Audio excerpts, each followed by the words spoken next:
श्री स्वामी समर्थ श्री गुरुचरित्र अध्याय 8वा श्री गणेशाय नमः। नामधारक म्हणे सिद्धासी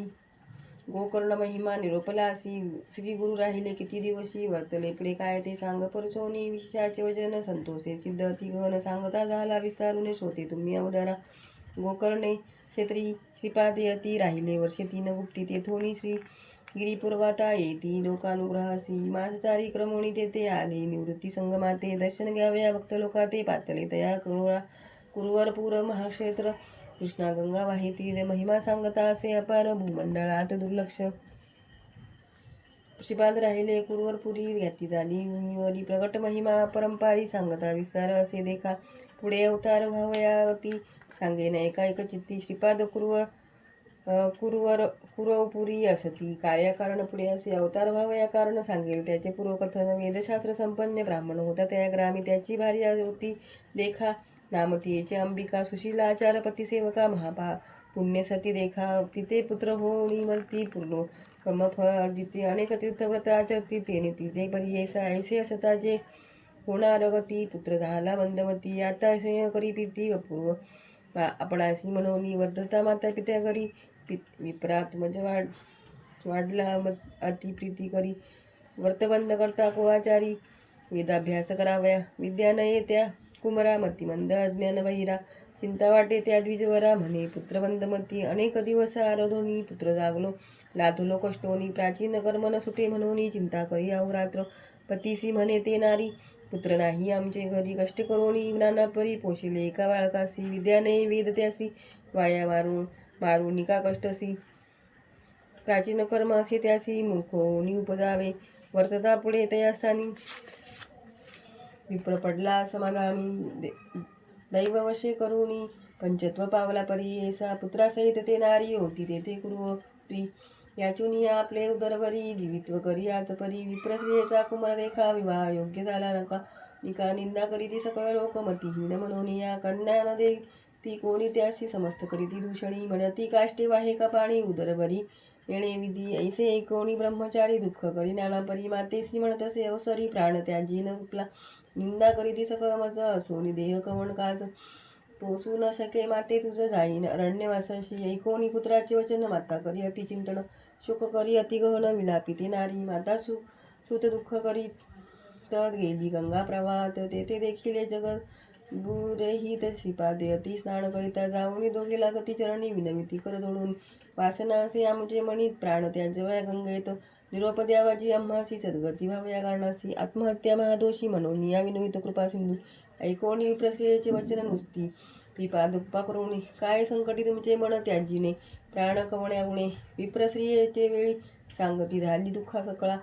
म्हणे स्वामी भक्तवत्सला तारावे आम्हा बाळकासी पुत्रावेळे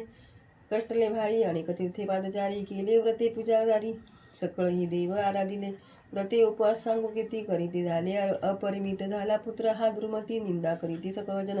वेदशास्त्र संपन्न पती माझा ब्राह्मण त्याचे पोटी जन्मला हा हीन मंदमती दुरात्मा कृपा करी गा श्रीपादे अति जन्मोजन्मी ऐसी गती पुत्र न व्हावा मंदमती ऐसा प्रकार सांगा मध कृपासागर दैन्य हरण म्हणून धरले तुझे चरण शरणागता कराव्या रक्षण आलासी स्वामी कृपा सिंधू जन्मोनी या संसारी कष्ट केले नाना परी न देखेची सौख्य कुमारी व्याली पुत्र न राहती वाचोनिया हा एक सूत शेळीचा गळा सन लोंबत वृथा जन्म झाला म्हणत विनवितसे श्री गुरु ऐसा आता ऐसे करणे पुढील जन्मी मनुष्यपणे पूज्यमान पुत्रला पावने जैसा तू पुण्य पूज्य जगत्रयासी सकळ लोक तयासी वंदिते ऐसा पुत्र होणार गती उपाय सांगा श्री गुरु येती म्हणून चरणी लागली त्याचे निमाते उद्धार गती नव्हे मागुती पुनरावृत्ती पितरा सकळा स्वर्गप्राप्ती लाधे ऐसे निरुपावे वासना असे माझ्या मनी पुत्र व्हावा ब्रह्मज्ञानी बाळपणीच पाहिलं नयनी पूज्यमान समस्तांसी श्रीपाद ऐकोणी तिचे वचन सांगती भक्ती कृपा करुण करी हो ईश्वरा आराधन पुत्र होईल श्री हरी ऐसा गवळणीचे घरी देखा कृष्ण उपजला तो कारणिका व्रत केले गवळणी एका ईश्वराची आराधना तैसा आराधी तू ईश्वर पुत्र पावसी हा निर्धार माझ्या मनी आशा भार लादसी म्हणती श्रीपादयती विप्रश्री म्हणे तया वेळी व्रत केले ते गवळी कैसा पूजिला चंद्रमवळी विस्तारावे मज प्रती तैसेची व्रत करीना आपण म्हणून लागत असे चरणा कृपामूर्ती श्री गुरु प्राणा सांगता झाला त्यावेळी म्हणती श्रीपाद ते ऐसी ईश्वर पूजी हो तू प्रदोषी मंदवारी विशेषी पूजा करी भक्तीने पूजा करी जे गवळणी विस्तार असे स्कंद पुराणी सांगे न कथा ऐक संगुनी म्हणती श्री गुरु तयसी श्री गुरुचे ऐकोनी वचना संतोषली विप्रांगणा जाऊन लागे श्री गुरुचरणा विनुतसे ते वेळा विप्रश्री म्हणे स्वामी यासी अभिनव माते निरोपिलीसी देखता पूजा प्रदोषी पुत्र झाला कृष्ण ऐसा श्री गुरु सांगती तेसी सांगेन एक एक चित्तेसी उज्जनी नाम नगरीसी झाले विचित्र परियेसा त्या नगरी चंद्रसेन राजा होता धर्मज्ञ त्याचा सखा असे प्राण मणिभद्र म्हणून या परियेसा सदा ईश्वर भक्ती करी नाना परी पूजा अपारी भोळा देव प्रसन्न करी दिदला चिंतामणी एक कोटी सूर्याचा प्रकाश माणिक शोभे महासुरस कंठी घातली सदा हर्ष तया मणिभद्रे सेन संख्यासी तया मण्याचे लक्षण सर्व होती लोर भाषान तेच भाके त्यावरी जाण कणक होय परियेसा जे जे चिंतित मानसी ते पावे स्मरणेशी ऐशी ख्याती माणिकाशी समस्त राज्यकांक्षा करती इष्टत्वे मागती कित्येक मागो पाठविते माणिक बालात्कारे घ्याव्या देख राजे वांछिती परियेसा म्हणती क्रय करुणी देखा माणिकी द्यावे आपणा एका जरी एक दिशी स्वाभाविका युद्धा लागी येऊ म्हणती राजे समस्त मिळवणी पातळी नगरा त्या उज्जनी अपार सैन्य मिळवणी क्षोणी वेचले त्या नगरासी ते दिनी शनिवार त्रयोदशी राजा वेसला पूजेशी शंका न धरी मानसी एकचित्ते पूजित असे महाकाळेश्वर लिंगासी पूजा करी राजा हरसी गवळणी कुंभरे पाहावयासी आली तया शिवाल्या पूजा पाहुणी शिवाची मुले म्हणती गवळणीची खेळू चला आपण ऐसेची लिंग करुणी पूजू आता म्हणून विनोदे करुणी आली आपले गृहसंधीनादी एकवटोनी पाशानी कल्पिले तेथे शिवाले पाशान एक करुण लिंग पूजा करीती बाळके सांग नाना परीची पत्री सांग कल्पिती तेथे पूजिती गोपिका स्त्रिया येऊनी पुत्राते नेती बोलावूनी भोजन करावे म्हणून त्यातील एक गोपी सुत न जाय भुवना लिंग सोडून त्याची माता जवळ येऊन मारी आपले पुत्रासी कोपे करून ते गवळणी मोडी पूजा खेळ अंगणी पाशान दुरी टाकून गेली आपले मंदिरासी पूजा मोडीता बाळक प्रलाप करतसे अनेक मूर्छा येऊन क्षण एक पडला भूमी अवधारा लय लावणी लिंगस्थानी प्राण त्याजू पाहे वनवाळी प्रसन्न झाला तो शूलपाणी तया गोपी सुताला बाळके विनविले ईश्वरासी कोपन करावा मातेसी पूजा मोडिली प्रदोषी क्षमा करणे म्हणतसे प्रसन्न होऊन गिरिजापती गेले लिंगा लई गुप्ती लिंग राहिले रत्न खचिती गवळी या घरी दयापरी कोटी सूर्याचा प्रकाश शिवाले दिसे अतिसुरस लोक म्हणती काय प्रकाश उदय झाला दिनकरा आले होते परराष्ट्र राजे विस्मय करीती महाजोजे द्वेष सांडूनी बोलती ओजे भेटो म्हणते रायासी पहावो पवित्र नगरात सूर्य झाला असे उदित राजा असेल पुण्यवंत ऐसी असे काय विरोध म्हणून पाठविती सेवकासी भेटू म्हणती प्रीतीसी राजा बोलावी तयासी आपले गृही नगरात इतुके होता ते अवसरी राजा पुसी तो प्रतिकरी रात्री असता अंधकारी उदय झाला केवी सूर्य राजे सूर्य चंद्रसेनासहित पाहावया येती कौतुकार्थ दिसे विचित्र रत्नखचित शिवालय अनुपम्य त्याने चिपरी गवळ्याचे सदन विराजमान अति गहन पुसता झाला राजा आपण तया गवळीया कुमरासी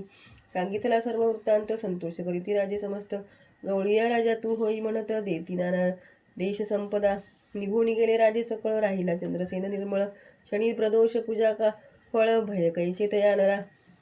गौरी कुमर जाय घरा मातेची सांगे सविस्तरा येऊन पुढे तुझ्या उदरा नारायण अवतरवून ऐसा ईश्वरे दिलावर संशय न धरी निर्धार प्रसन्न झाला कर्पूर गौर देखिली पूजा प्रदोषीची मोडिली प्रदोष पूजा म्हणून म्या सांगितले त्या शूलपानी क्षमा करुणी घेतले म्हणून सांगे वृत्तांत मातेसी ऐसा शिश्वर प्रसन्न झाला प्रदोष पूजा ऐसे फळ श्रीपाद सांगती ते वेळा तया विप्रसेसी तुझे मनी असेल जरी होईल पुत्र मदसरी संशय सांडून निर्धारी शनी प्रदोषाची पूजी शंभू ऐसे म्हणून श्रीपादराव चक्रवर्ती भोळादेव विप्रश्रियेचा पाहुणी भाव प्रसन्न होता त्यावेळी बोलवून तिचे कुमरकासी हस्त ठेविती मस्तकेसी ज्ञान झाले तत्काळेसी त्रिवेदी झाला शास्त्रज्ञ विस्मय करोणी विप्रमिता म्हणे ईश्वर हा निश्चित कार्याकारण अवतार होत आला नरदेह धरून म्हणे ईश्वर तुझी होसी पूजा करीन मी तुझ प्रदोषी मिथ्या नव्हे तुझी या वाक्यासी पुत्र व्हावा तुझ ऐसा निश्चय करोणी पूजा करीती नित्य प्रदोष पूजा अति गहनी करी श्रीपाद जायासी पुत्र झाला तिचा महाज्ञानी वेदशास्त्राय संपन्न उज्ज झाला अतिगहनी सर्वाहुनी अधिकता विवाह झाला मग तयासी पुत्रपौती नांदे हर्षी श्री गुरुकृपा होय जासी ऐसे होय उदारा नामधारक सांगे भक्तासी सांगे सिद्ध विस्तारेसी परियेसा समस्त भक्ती हर्षी म्हणे सरस्वती गंगाधरू इति श्री गुरुचरित्रामृते परमकथा कल्पतरो श्री नृसिंह सरस्वती उपाख्याने सिद्धनामधारक संवादे शनि प्रदोष व्रत महात्म्य कथनम नाम अष्टमोऽध्यायः श्री दत्तात्रेयार्पणमस्तु श्री गुरुदेव दत्त।